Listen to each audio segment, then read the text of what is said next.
السلام عليكم ورحمة الله وبركاته. ازيكم يا حبايبي؟ عاملين ايه؟ وحشتوني جدا. كل سنة وانتم طيبين طبعا بمناسبة رمضان كريم، وربنا يعيده على الأمة الإسلامية كلها بخير وعليكم بخير و...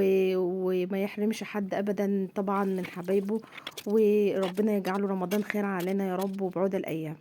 انا النهارده طبعا عامله لكم روتين من زمان، طبعا ما عملت لكمش روتينات، فقلت النهارده اقوم كده اعمل لكم روتين كده تشجيعي كده وتحفيزي لكم كلكم. وهنشوف مع بعض ان شاء الله على مدار اليوم كله عملنا روتين ايه. طبعا من بداية الزبادي طبعا اللي احنا بنعملها عشان السحور لحد طبعا فطرنا وفطرنا ازاي وفطرنا ايه. هنشوف كل دوت مع بعض دلوقتي. بس انا عايزاكم تتابعوا الفيديو كده، وقبل ما تتابعوا الفيديو كده تصلوا على الرسول عليه الصلاة والسلام، وتشتركوا في القناة وتفعلوا زر الجرس عشان يوصل لكم مني ايه كل جديد. وبعدين انا عامله الفيديو ده النهارده ان شاء الله عشان نقعد كده ندردش مع بعض، بقالنا فتره طويله طبعا ما طلعتش على القناه ودردشنا مع بعض وما عملناش مع بعض روتينات. فانا قلت دي فرصه طبعا ما بيننا وبين بعض كده ندردش مع بعض في كل حاجه. فاللي عايز بقى ايه ان انا اعمل له بعد كده فيديوهات كتير من النوعيه ديت او عجبه الفيديو، إيه يقول لي بقى في التعليقات ويشجعني كده عشان اقدر اعمل معاكم فيديوهات ان شاء الله في شهر الكريم دوت مع بعض كتير. ولو عجبكم الفيديو ما تنسوش تشتركوا في القناة وتفعلوا زر الجرس عشان ان شاء الله نعمل فيديوهات حلوة كتير. وانتوا عارفين ان انا كنت بعمل لكم طبعا في وصفات في رمضان كتير، فاللي عايز وصفات من اي نوع من انواع الحلويات او اي نوع من انواع الاكلات فيقول لي في التعليقات عشان ايه نعملها ان شاء الله مع بعض الحلقة اللي جاية او الفيديو اللي جاي.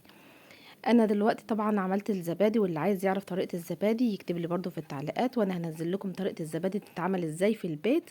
زبادي بيتي ونضيف ومفيش احلى من كده، طبعا احلى من بتاع السوق بكتير. وكانت النهاردة كانت اكلتنا بقى ان شاء الله هنعمل مع بعض كده بامية باللحمة. مين بقى ما بيحبش البامية؟ حد يقول لي مين اللي بيحب البامية؟ والطريقة ديت سهلة جدا في عمايل البامية، فاللي عايز برضو يعرف الطريقة بالتفصيل انا عاملاها في الفيديو وعاملاها برضو في فيديوهات قبل كده طبعا في القناة. يكتب بس على القناة طبعا فيديو البامية باللحمة وهو هينزل له، يقدر يتفرج عليه ويعرف الطريقة كاملة من الأول للآخر. طريقة سهلة وبسيطة وجميلة جدا، مش هتقدري تقاومي الطعم ده. فانا عملت معاكم اهوت الباميه باللحمه. كانت اكله النهارده طبعا، وكانت اكله جميله جدا وخفيفه وتعمليها في منتهى السهوله. ولو عايزه اكلات سريعه اكتبي لي برضو في الكومنتات، وانا هعمل لكم اكلات سريعه في رمضان تسهل عليكي وما تخليكيش تقفي كتير في المطبخ، والتعب والمجهود بتاع رمضان ده كله تبقى باسرع، تعمليها في اسرع وقت وباسهل طريقه.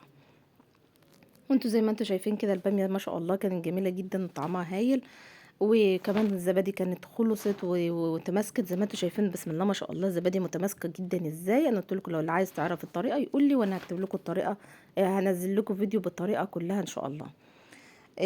وانتوا طبعا وحشتوني جدا، وبقالي زمان ما طلعتش على القناة وعملت لكم فيديوهات، لان ما فيش حد طبعا زي ما انتوا عارفين بيشجعنا. وطبعا اللايك هو اللي بيشجعنا والكلام الحلو، وانا نفسي اسمع كلامكم ونفسي نقعد نتكلم كده مع بعض وتشاركوني الفيديو بتاعي وتقولوا لي ايه رأيكم فيه وتطبقوا الوصفات بتاعتي، ونشتغل كده مع بعض ونكلم بعض على القناة عشان ايه ما بيننا وبين بعض حوار، تسألونا على اللي انتوا عايزين تعرفوه.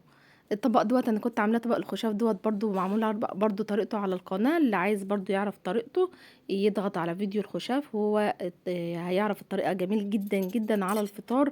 اول ما تبدأي تفطري تبدأي تفطري بيه زي ما الرسول عليه الصلاة والسلام ايه قال لنا. اللي وصل بقى معايا في الفيديو لغاية كده يا جماعة يحط لنا اللايك كده، لو لسه ما حطيتش اللايك انزلي كده حط اللايك بسرعة وتعالي كملي الفيديو معايا يعجبك جدا ان شاء الله. طبعا احنا بعد الحمد لله ما فطرنا وخلصنا الفطار لازم نبتدي على طول نعمل المواعين اللي بتبقى موجودة في الحوض عشان نخلصها، عشان ما يبقاش في حاجة ورانا. لو في حاجة ورانا ولا حاجة كده لازم نعملها بسرعة عشان طبعا ما نكسلش. اللي عايز ينزل يصلي التراويح ينزل يصلي، اللي عايز يقعد بقى ويخلص الحاجات اللي وراه كلها بقى، ولو عنده عيال وكده وعايز يذاكر لهم يخلص معاهم مذاكرتهم. فانا هنا كنت بخلص طبعا المواعين بتاعه الحوض. وما بحبش اسيب طبعا حاجه عليا عشان ما تتراكمش لتاني يوم معاكي. فانت خلصي حاجتك اول باول كده ونضفي وتشجعي، وقومي ما تكسليش بعد ما تفطري عشان ما ننتخش كده. لازم كلنا نتشجع ونقوم نفطر ونخلص الحاجة بتاعتنا بعد الفطار، عشان جسمنا طبعا بيكسل وتبقي عايزة تنامي، وطبعا ده غلط في شهر رمضان.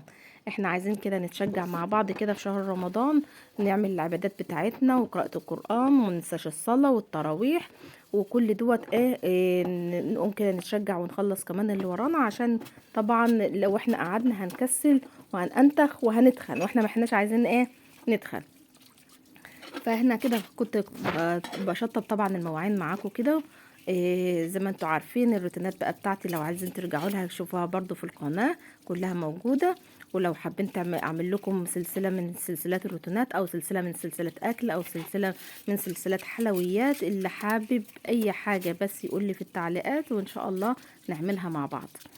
وقولوا لي ايه بقى رأيكم النهارده في الروتين دوت. لو عجبكم اعمل لكم ان شاء الله روتين تاني، وقولوا لي حابين انزل الفيديوهات برضو في انهي ميعاد يناسبكم عشان تقدروا تتفرجوا عليه. يلا يا حبايبي كده حطوا لنا اللايك كده، واشتركوا في القناه وشجعونا كده، اهم حاجه انك تشجعونا. الواحد طبعا بيقل من تنزيل الفيديوهات لان ما بيلاقيش تشجيع من الناس اللي بتتفرج على الفيديوهات، بتتفرجوا وما بتحطوش اللايك وما بتقولوش رايكم وما بتشجعوناش في الكومنتات. فالواحد طبعا بيقل من تنزيل الفيديوهات بسبب قله المشاهدات، او قله الكومنتات، او قله اللايكات. حطوا لنا لايك كده وشجعونا كده، جزاكم الله كل خير. وانا طبعا بحبكم جدا والله، ونفسي استمر معاكم، بس الاقي تشجيع منكم ليا. انا ابتديت كنت خلصت هنا المواعين بتاعه الحوض، وطبعا لازم كنت المع برضو البوتاجاز. بحب ان انا المع البوتاجاز ورا كل اكله كده بطبخها، عشان ما يتراكمش عليه الدهون، لان لو تراكم عليه الدهون انا طبعا بتعب فيه جدا، وما بقدرش ان انا اعمله، بيبقى صعبه جدا الدهون وكده. فانت لازم بعد ما تخلصي عودي نفسك ان انت بعد ما تخلصي المواعين تصبيني كده زي ما بتصبيني المواعين بالظبط، تصبيني كده كمان البوتاجاز عندك عشان يفضل لامع ونضيف، ويفضل معاكي شكله حلو. وبعد ما خلصت طبعا البوتاجاز، دخلت بقى على الرخامة، لمعت اخدت الرخامة بقى الرخامة كده تنظيفة كده حلوة، وتلميعة حلوة وتروقة حلوة كده زيكم كده طبعا يا حبايبي. انتم ربنا يخليكم ليا وما يحرمنيش منكم. تشجعوا كده معايا، وكل اللي لسه ما عملتش حاجتها في المطبخ كده تقوم بسرعة تجري وتقوم تعملها معايا كده، وتنظف معايا وتتفرج على الفيديو وهي بتعمله، عشان تتشجع كده وتعمل زيي. وانتوا طبعا اشطر مني طبعا، مش زي كمان انتوا اشطر مني طبعا يا حبايبي، كلكم شاطرين، بس احنا بنحاول نساعد بعض يعني، ونشجع بعض على ان احنا نقوم نعمل اللي ورانا وما نكسلش. طبعا ده بحط سائل من سائل المواعين، وبصبن الرخامه كلها عشان تفضل نضيفه معايا، لو حابه ان انا اقطع اي حاجه او اشتغل عليها تفضل نضيفه زي ما هي. ده اساس طبعا يا بنات، ولازم تعملوا كده ورا كل مواعين تخلصوها، عشان تفضل الرخامه نضيفه معاكم ولمعه كده، وما تبقاش شكلها مش نضيف. لمعنا بقى الرخامة وخلصناها، وابتدينا بقى نحط توابلنا وحاجتنا بقى على الرخامة كده زي ما انتوا شايفين، و... ونظبط الدنيا كلها والمطبخ ونخلصه. يلا يا جماعة بفكركم تاني باللايك اهو، تحطوا لنا اللايك. احنا في شهر رمضان، ما تبخلوش علينا باللايك الجميل بتاعكم اللي حلو زيكم كده.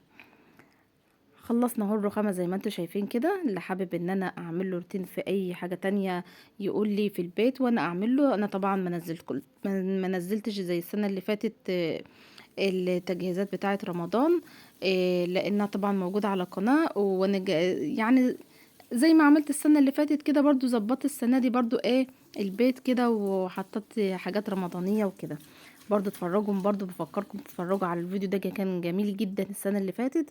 لو اللي عايز يشوف كده تزيين رمضان برضو يتفرج على الفيديو بتاع تزيين رمضان. وعامله طبعا حلويات كتير في رمضان، اللي عايز يتعلم برضو طريقه الكنافه بالمانجا وبالجيلي، وكمان طريقه القطايف. كل دوت على القناه موجود، اللي حابب يرجع للحاجات دي كلها موجوده، واللي حابب ان انا اعمل له اي وصفه تاني يقول لي برضو وانا اعمل له كده. انا بخلصنا الروتين بتاع النهارده. شكرا يا حبيبي، مع السلامه.